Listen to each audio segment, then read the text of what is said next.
Good afternoon, everyone. Thanks for being with us with this session about P2P payments. So as Dan mentioned, I am an industry analyst, and as he's mentioned, I have been following PayPal actually since 1999, so it has been a few years now. My goal today is to spend about half an hour, maybe less, to walk you through the presentation, share some numbers and some thoughts with you, and then we can have a discussion. I would very much value having a conversation and hearing your thoughts, and if you have any comments, questions, disagreements, let's bring it here. Obviously, my point today is to discuss the opportunity that we see with person-to-person payments. And just a word about Aite Group. We are a research company. We focus on the financial services space. And myself, I manage the banking and payment practice of Aite Group. So there are three items I want to address in this presentation. One is I want to discuss, really share with you how big is the market, to give you some data, actual insight into the size of this market, what payment methods are people using, how frequently, what channel are they using, etc. For what use cases are they making P2P payments today? And that's going to be the bulk of my presentation. And towards the end of the presentation, I will talk about, I will share some thoughts about what has worked and what has not worked thus far with P2P payment solutions. And then I will address why P2P payments are a prime opportunity for developers. Does it work for you? It better. So how big is the market? The numbers I'm going to share with you, you have the privilege, thanks to PayPal, you have the privilege of being the first to see those numbers. To my knowledge, it's the first study in many years, at least, that is publicly available, that is sizing the P2P market. And this presentation is the first in which we are releasing those numbers and sharing those numbers. So you have an avant-premiere here. So let's look at the size of this market. And the numbers I'm going to share with you, let me just tell you how we have developed those numbers. So recently, in August 2010, we have gone out and we have surveyed online over 3,000 consumers in the US, in Australia, and in the UK. And by the way, the numbers I will share with you are strictly focusing on the US for the purpose of this presentation. But we have, as I mentioned here, we have also looked at other countries. The sample is balanced. As you could imagine, it's balanced to match census proportions in terms of age, income, gender, race. And the terms P2P, just so you know, the terms P2P or person-to-person were not used in the survey. We did not ask people, hey, how many P2P payments do you make? Because we assume consumers have no idea what that, or consumers may not understand what it means. What we did is we specifically asked people about some very unique use cases. So we look at 25 use cases. A use case could be like giving a gift to someone, or sending money for financial support to a family member, for instance. And then we looked at 6 types of recipients. A recipient could be a spouse, a child, or a coworker, for instance. We looked at the payment methods that people are using, and we had like 16 payment methods. Whether it's, for instance, it could be cash, could be a money order, could be checks. And we also looked at, I omitted that, but we also look at channels. What channel are people using? Are they using the internet to initiate the transaction? Are they using a mobile device? Is it in person? We looked at the average amount of each transaction, the number of times they are making those transactions, and the location. So the location of the recipient being, is the recipient located in the same town, in the same state, same country, or living outside of the country? That's to give you some background about the data I'm going to share with you. So in a nutshell, a few key numbers that you may want to grab here.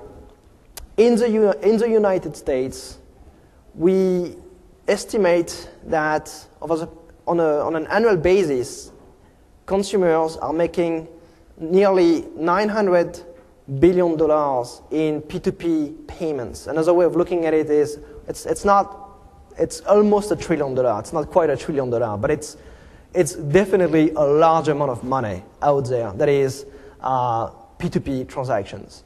And that translates into over 11 billion transactions.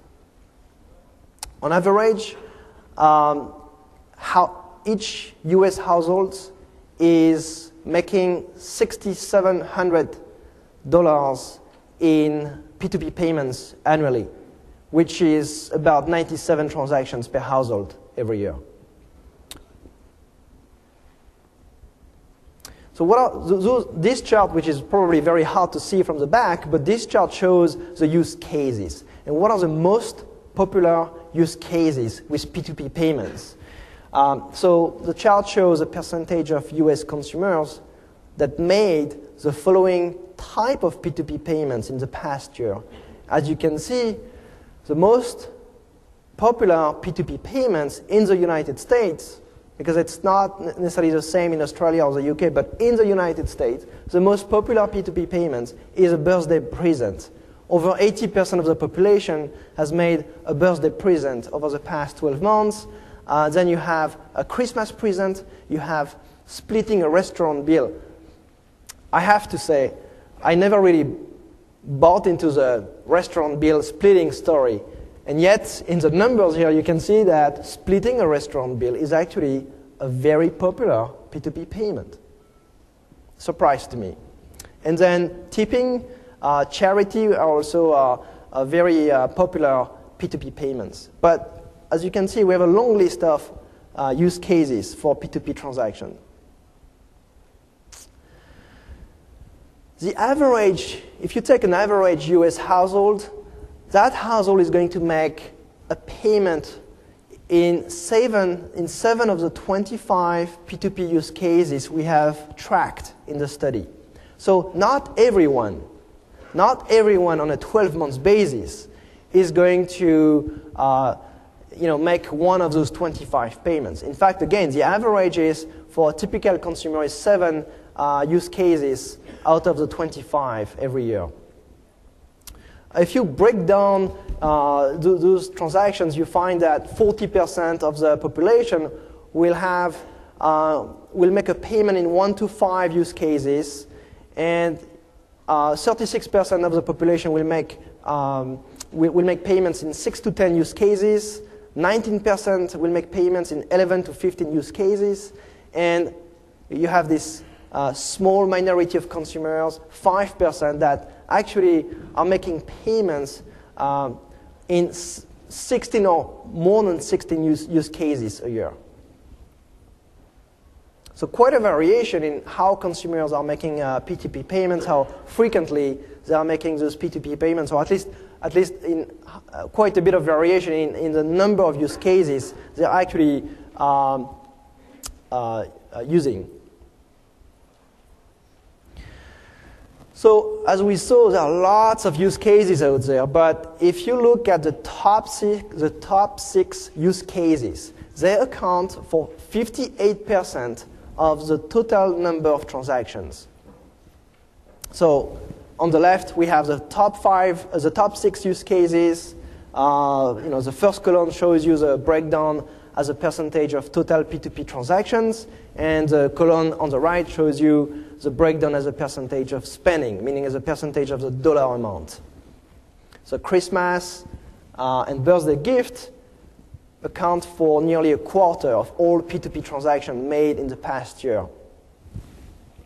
One thing to note, though, to remark here is that although if you look at the last use case here on the top 6 list, if you look at the financial support category, although financial support accounted for only 6% of, although financial support is made by only 29% of US households and accounts for only 6% of transactions, it's actually the biggest category in terms of dollar amount.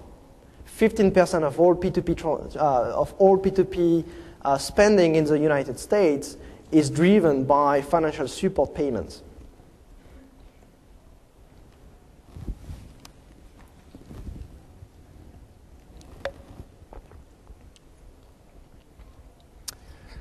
So that's the entire universe of use cases for P2P, and that's a very busy chart. As you can see, there is a very long tail. And that's a very important piece of information to keep in mind as you look at this opportunity. P2P, you have a big sort of overall number. It's a big pie, but it's also a very fragmented pie. I think these charts hopefully give you a sense of the fact that there is a fairly long tail in terms of P2P payments use cases. That's a breakdown of payment transactions for P2P in the US. So, as I mentioned earlier, one of the questions we looked at was, who are the payments made to? So we looked at the use cases. Now we look at who the payments are made to. And we find that payments made to spouse or other family members account for 46% of all P2P transactions, and yet comprise 64% of all P2P dollar volume. So most of the P2P activity is going to be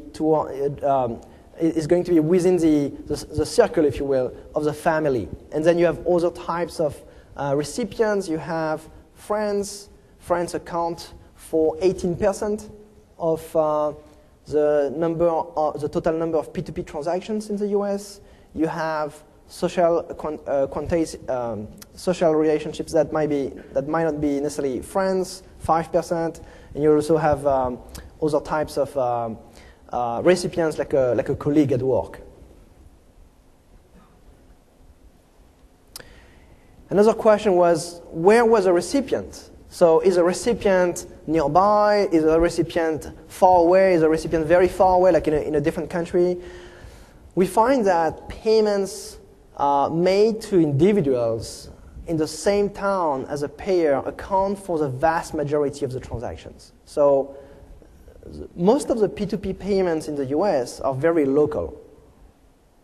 2/3 of the P2P payments are made to people who live in the same town, which is logic when you think that, as we saw earlier, most of the P2P payments goes to family members. So there is some logic here. And we have 16% of the P2P transactions that are made to people who are in a different town but in the same state. So again, as you can see, it's mostly P2P is a very local activity.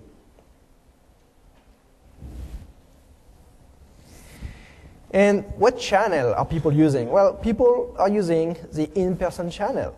2/3 of the transactions are made in person. And as you can see, we looked at a number of channels. We looked at online, mail, mobile, using a landline phone, using a cell phone app, using text, even using an ATM or a kiosk. Bottom line is, most of it is today made in person.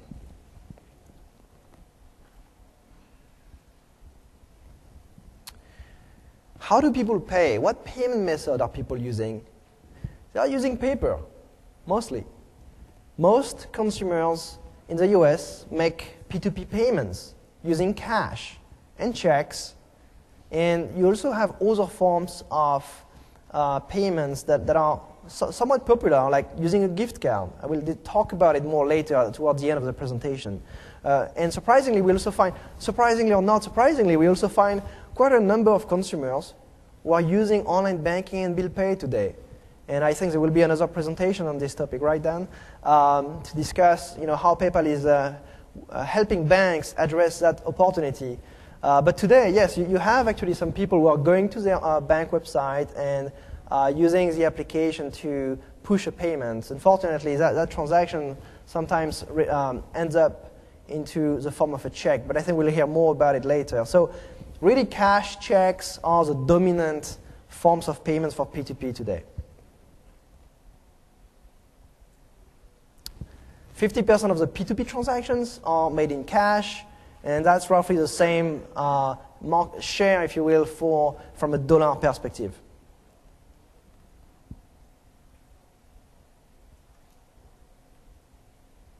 If you look at those top three, by the way, top three payment method, cash, then checks, then gift card, it's somewhat interesting to see that of the top three payment methods, the only gift card is actually the only electronic form of making a P2P payment.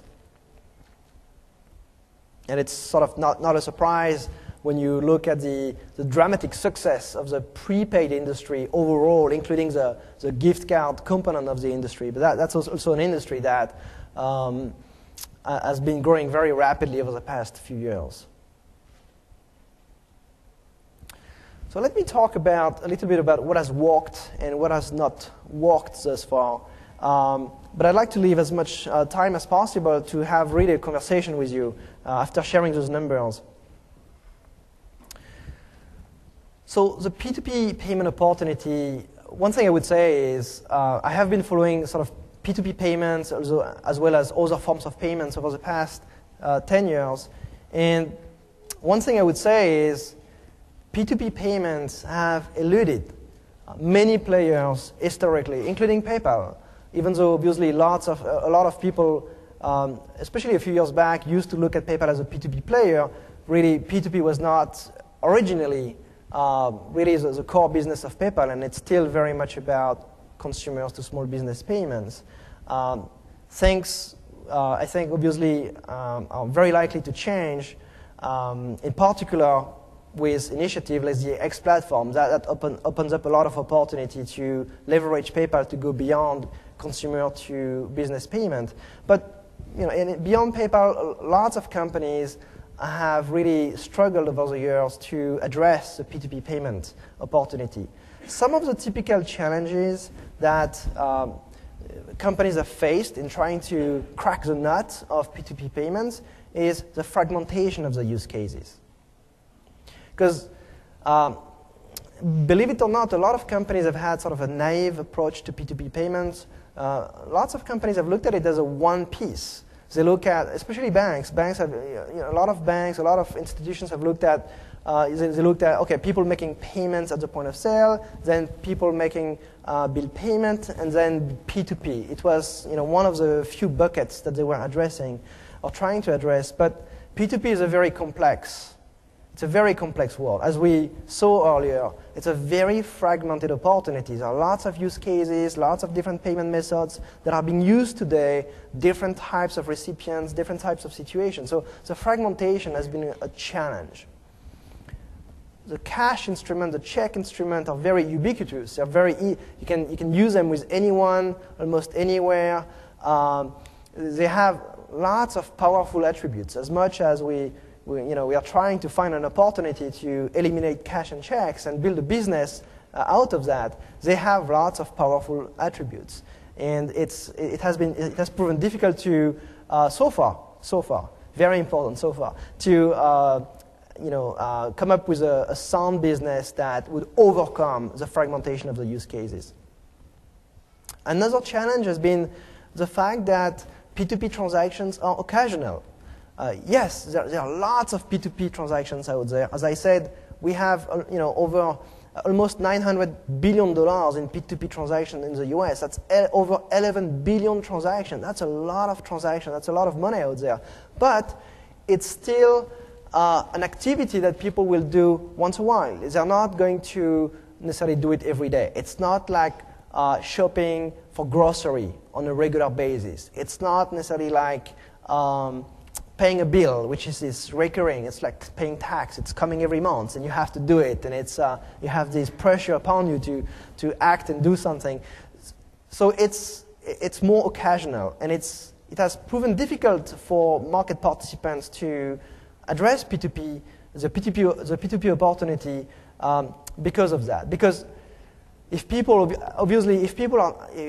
are making those transactions only occasionally, it is difficult to get them into the habit of coming back and using whatever payment method you are making available to them. Another challenge has been the user experience. Oftentimes, the user experience has been inferior to the legacy alternative of cash and checks. Checks have been just more flexible, free most of the time. I mean, at least it looks like it's free. It's not necessarily free, but it looks like it's free. So the user experience oftentimes has not lived up to the expectation of having really a superior product. And the cost sometimes, the whole ratio of cost-benefit has been inferior, especially, again, when you have to pay for it, when you don't necessarily get some added value from the P2P service. Now, having said that, don't leave the room yet, because there is a good story here. Having said that, so what I want to say here is, obviously, over the past 10 years, there has been other companies trying to crack the nut. So if you are trying to build a product on the PayPal platform, keep in mind, you are not the first one trying to crack the nut, and a number of companies have failed. But we have also some amazing success stories in this market over the past 20 years. One of them is Western Union and MoneyGram. Western Union is a multi-billion-dollar company. What do they do? Most of their business, it's not just that, but most of their business is P2P payments, P2P transactions, whatever you want to call it. It's sending money overseas and domestically also. That's a $4 billion, and probably more than that now, company. Did you see anywhere in my charts before that, did I say before that the workers' remittance market was like 50% of P2P? No. I did not even mention it because it's a tiny, tiny, tiny, tiny portion in terms of number of transactions, and in terms of volume, it's a tiny portion of the entire P2P market in the US. But just that tiny portion, which is single digit as a percentage of the total P2P opportunity in the United States, just that slice, a $4 billion company, and MoneyGram, and hundreds of other companies of smaller size. So clearly that shows that when a company is able to build value, even if it's a small slice of that pie, you can create a lot of value. And I find that totally fascinating and exciting. That's why you've made a good choice of being in this room today. Another example is gift cards. I mentioned gift card. It's, we see that as a way that people are using to do P2P payments. But yes, you have lots of success stories around gift cards. You have merchants that are driving revenues from gift cards. You have also a whole ecosystem. I'm not sure how familiar you are with the entire prepaid card industry, but you have companies like Income, Black Oak Network, for instance, that are companies whose business is to be an intermediary between they're basically in the distribution business. I mean, if you walk into a CVS or you walk into a Target store, you'll find those racks of prepaid cards, and oftentimes the companies that are supporting those racks, that are managing the distribution of those prepaid cards, are companies like Income, Black Oak Network. So companies that drive a few $100 million in revenues annually. And again, we are talking just about a small slice of the P2P market. So to the question about, so on the one hand, so the bottom line of this chart is the bottom line here is, on the one hand, keep in mind that, yes, lots of companies have tried to crack the nut over the past 10 years. They have faced a number of challenges, but we also have some powerful success stories. So why P2P payments specifically would be a prime opportunity for developers? Why should developers care? Why should they bother? Obviously, it's your decision to care or not, but here's a few reasons I see why P2P could be specifically a prime opportunity for developers. Number one, as I said, you have this big pie of dollars. You have this large gross dollar volume opportunity that is out there, that is largely untapped, that is mostly cash and checks. So you're not trying to address something that is already electronic. Most of it is not electronic. Most of it is still powered by legacy payment methods. Another reason is we are right now, and since the past 2 years, and we are in a very different situation with the rise of smartphones. I just walked into a Best Buy like 2 days ago. I was shocked to see that you practically cannot buy a cell phone that is not a smartphone. It's like it's like trying to buy a Sony Walkman. They just discontinued a few days ago the Sony Walkman. So it's the same. It's actually very hard now to buy something that is not a smartphone. So that's an element. Another element is the fact that the financial services industry, the very people that could have sort of dominated that space for decades, well, the financial services industry has not, for different reasons, good and bad, but for most companies, not all of them, but for most companies, they have not put a lot of thought into addressing each underlying use case for P2P. And there are a number of reasons. I mean, one of them is simply that institutions over the years have been very busy with addressing other opportunities. Like online, for instance, much of the attention over the past 10 to 15 years was to focus on building online banking adoption, driving online bill payments. So there were other opportunities out there that were driving the attention and the spend of financial institutions. Again, things could change, but that's where we are today. Also, one of the things that is positive, I think, for developers is the fact that we have a multiplicity of use cases with P2P, and that's sort of scaring away the competition. A lot of large companies, when they look at P2P, can be sort of scared away by how many use cases there are and like how many resources they may have to dedicate to chase each single different use case. So the ability to be nimble and potentially create solutions that are specific to each use case is something that might be easier. It's not easy, but it might be easier for developers to address. And also, you may, depending on how familiar you are with the P2P opportunity, you may have heard a number of companies out there that claim, not PayPal, definitely not PayPal, but you may have heard other companies that claim that they were P2P players and they had a P2P solution, when in fact they really did not have a P2P and do not have a P2P play. So you don't necessarily have a lot of companies actually focusing on this market today. Very few, in fact. When you scratch under the surface, you'll find that actually very few serious players are really trying to enable that opportunities. And as I said earlier, there are some proven success stories in P2P. If you ask me, can we make some money in P2P? Yes, you can, and there are some examples. It doesn't mean it's easy, but there are some powerful examples, as I mentioned. Look at Western Union in the niche of cross-border remittance. Look at gift cards. The space, I really believe the space is looking for a breakthrough. It's one of the last. It's one of the last markets in the whole payment industry that has yet to be addressed. There are solutions for paying at the point of sale. There are lots of companies looking at how to enhance that and bring maybe mobile payments and new marketing capabilities to the point of sale. But solutions, electronic payments already exist there, so it's more an evolution. Here you have this entire space that is still many, many years behind in terms of using electronic payments and channels. So I really think that, and it's one of the last segments out there. It's one of the last frontier. If you think about the payment frontier, it's one of the last frontiers. One of the last paper frontier. There are many exciting frontiers out there, as you can see at this event, but it's one of the last paper-based frontier.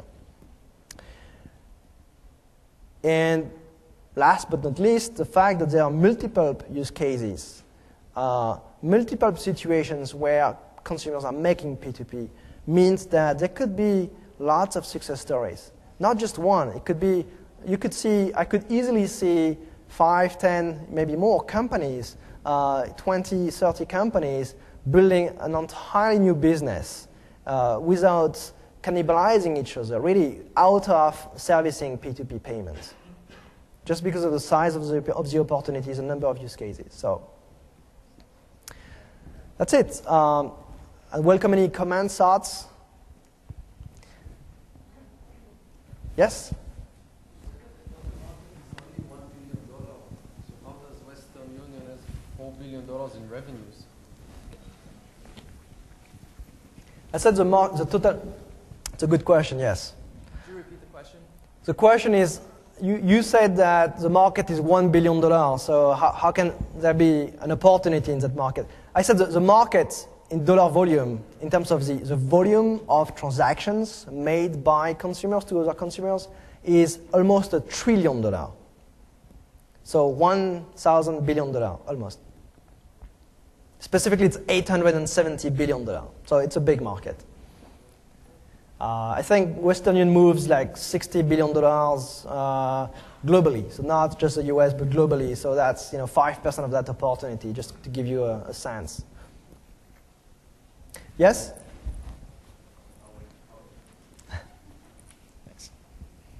So I saw in your top use cases, or a reason why people make P2P payments, it was mostly gift, right? Gifting to one person to another. Grandmothers sending gifts to their grandchildren, stuff like that, to give them the freedom of what they want to buy. My question is to find an electronic substitution for something that is so tangible. What are the thoughts or ideas out there to still keep the personal touch, but still replace the current cash or Visa credit card or whatever? Yeah, it's a good question. So the numbers we are presenting here strictly refers to money being exchanged. So when we say gift, we excluded like goods, or it's like if I bought a Lego for my kids, a Lego toy, I did not include that in here. So it's only money being exchanged. Right. So the gift card is, again, it carry money, and people buy whatever they want to, with a card. So does that answer your question or your comment?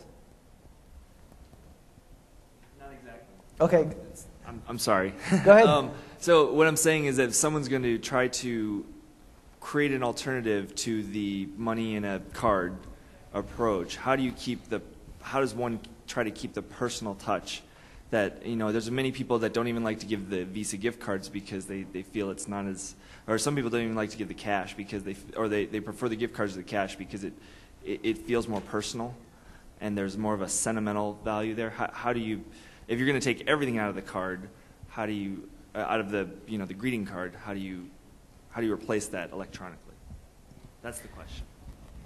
And is that the challenge? Yeah, it's one of the challenges, for instance, when you look at just that segment and you try to figure out a solution that is going to compete with, giving cash for gifting or using a prepaid card. But to me, that's exactly one element how you can innovate. Again, I don't have the answer.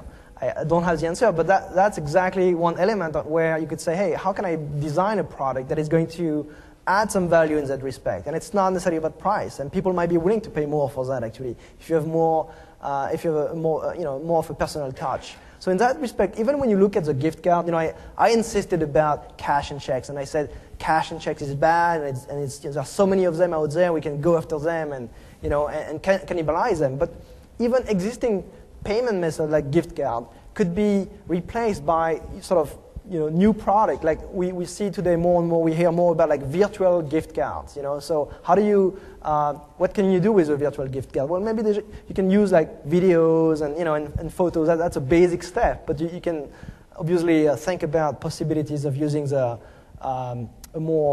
better platform than just a sort of a dumb piece of plastic. Yes.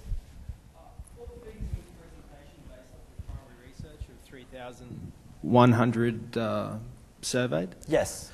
And that was done online? It was done online, yes. And do you have any data on what the smartphone overlay would look like that from a Venn diagram perspective? Because obviously point of sale comes up as the big thing throughout the presentation because it's a peer-to-peer. So I go buy something on Craigslist, I want to sell it to someone. They come around my house, I give it to them. Is any information on where smartphones would fit in that? And of those 3,100, do you know how many of those people had smartphones? Not on top of my head, but yes, we collected information about specifically whether or not people are using mobile phones or smartphones to make P2P. Like, for instance, there is an application emerging today which is to send top-up minutes. When you're a prepaid cell phone user, the ability to send prepaid minutes to someone else, and sometimes domestically or overseas. So we looked at that. It's still very small. Again, you have this huge opportunity to leverage the smartphone.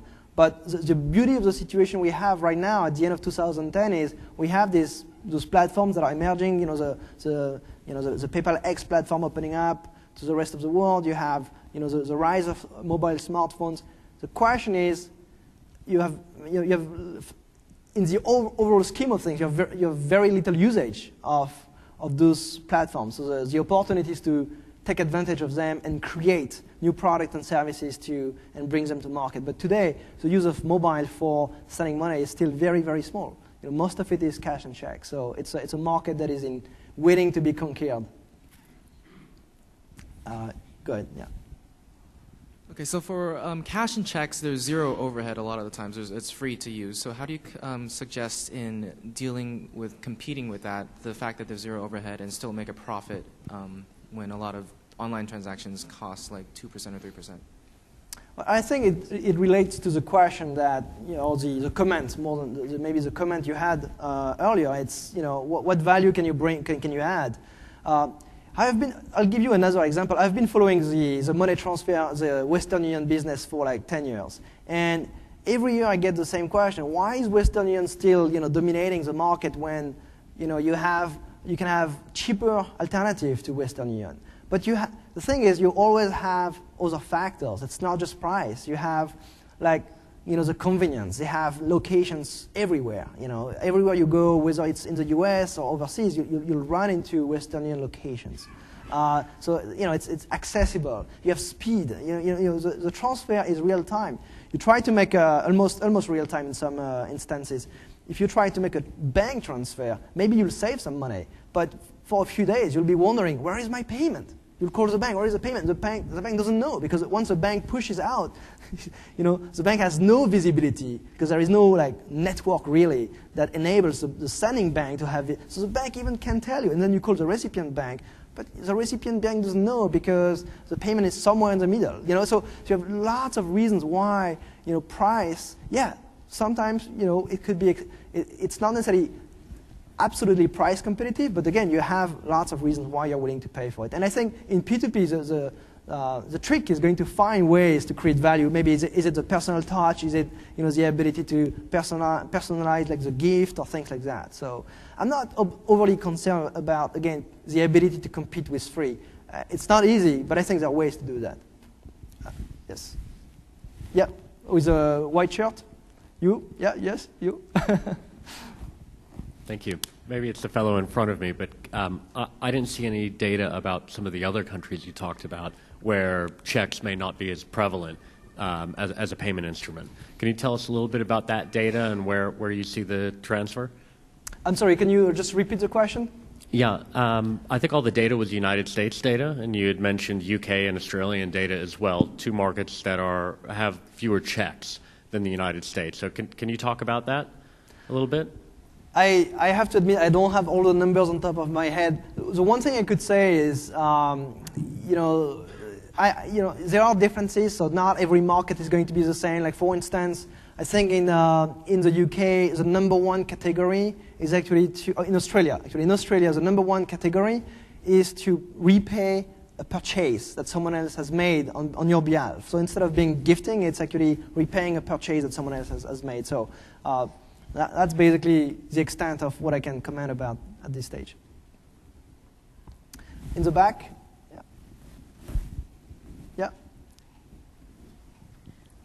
In your research, did you look at age or income? Because I'm wondering if some of the folks who use cash a lot, like the grandmother example, are just never going to switch to another form, smartphone or otherwise. Yeah, we have looked at that. I don't, again, we haven't crunched all the numbers to that extent to have the whole deep dive in it. one thing I would say, and that's purely anecdotal, it has nothing to do with a study here, but the other day I was sitting in a plane next to someone who's probably in her 70s, and she had this smartphone in her hand, and she was telling me, I just bought a smartphone because my granddaughter, the only way I can communicate with her is by SMS.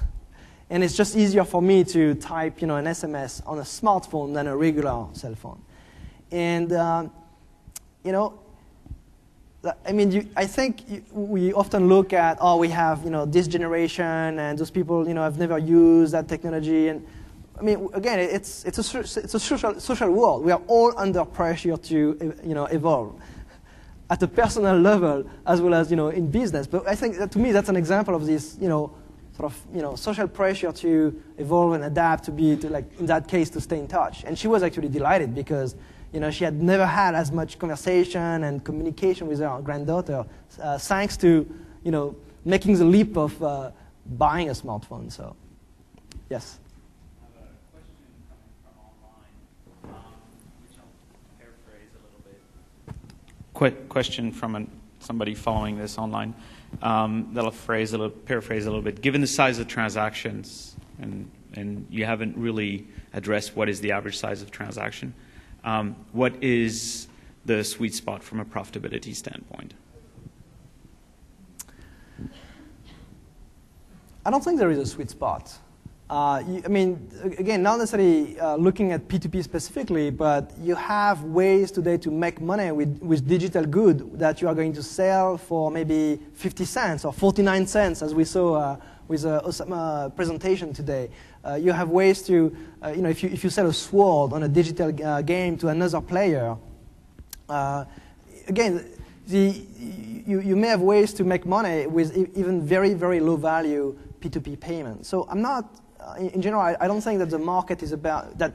As a developer, you should be, sort of focusing necessarily on a certain value. I think it's about the whole package. So, yes. Gwenn, you spoke about the overall size of the market. I was wondering if you have a view on the trajectory of the market. You've been following it for quite some time. Just wondering if you've seen this data reflecting a trend of some kind. Yeah, so we haven't sort of forecasted, but the thing is, actually, those numbers we ended up, finding in our projection were actually somewhat in line with a more qualitative research exercise we had done a few years ago. In terms of growth, I think my sense is if you look at the overall P2P market, it's probably growing, at the pace of the population increase or the pay. It's probably slightly over that, but I would say it's probably again mid-single digit or because it's the entire pie. It's for the entire pie to grow like double digit, you'd need to have very great, very fast economic growth in the entire economy. So I don't think the opportunity is so much about, hey, the top line is growing super fast. No, the pie is not necessarily growing like super fast. Maybe mid-single digit or high single digit. But within the pie, you have this huge pile of cash and checks that are waiting to be taken away. Okay.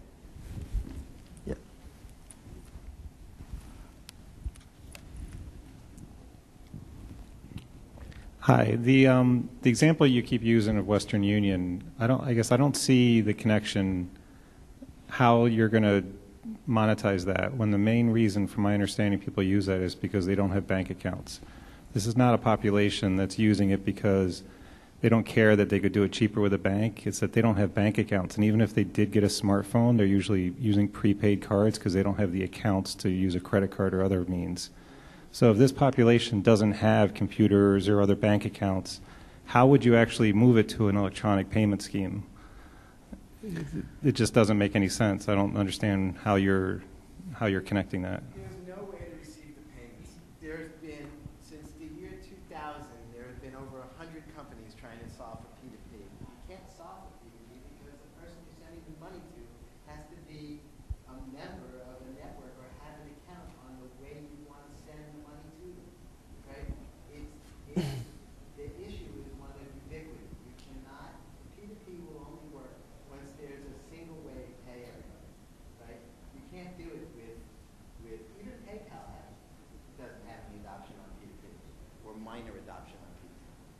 the only network available. So since it's the last question, I will have. Can you summarize this question real quick? Yeah. So. Very quick. Let me answer to the first comment about Western Union. With all due respect, I think you're wrong. 75% of Western Union customers have a bank account. Number one. Number two, Western Union itself is a P2P business. It's about enabling consumers to send remittances from one country to another. To the second comment, I would say, I haven't said it's easy. I never said it's easy. I said it's difficult. Lots of companies have spent lots of money and they've failed, but we also have some success stories out there. And that's the exciting part is, because nobody has succeeded, there is an opportunity to make it happen this time. Thank you.